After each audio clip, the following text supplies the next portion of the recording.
திருமணம் நடக்கக்கூடிய காலகட்டம் ஒருவருக்கு எப்போ வரும் அப்படின்னா, 2ஆம் இடத்தில் இருக்கின்ற கிரகத்தின் தசாபுத்தி, 2ஆம் இடத்தை பார்க்கின்ற கிரகத்தின் தசாபுத்தி, 7ஆம் இடத்தில் இருக்கின்ற கிரகத்தின் தசாபுத்தி, 7ஆம் இடத்தை பார்க்கின்ற கிரகத்தின் தசாபுத்தி.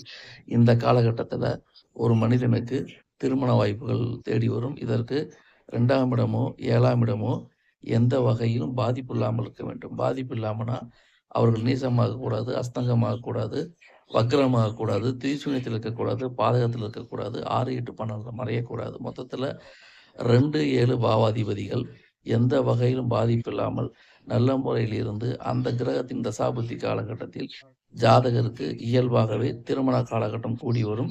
நீங்க அந்த தசாபுத்திய பார்த்து அதுக்குண்டான முயற்சிகள் மேற்கொண்டா நிச்சயமா வரன் அமையும் அப்படிங்கிறதுல சந்தேகம் வேணாம். நோட் பண்ண வேண்டிய ஒரு விஷயம் 2ஆம் அதிபதியும் 7ஆம் அதிபதியும் 2ஆம் இடமும் 7ஆம் இடமும் பாதிப்பில்லாமல் இருக்க வேண்டும்.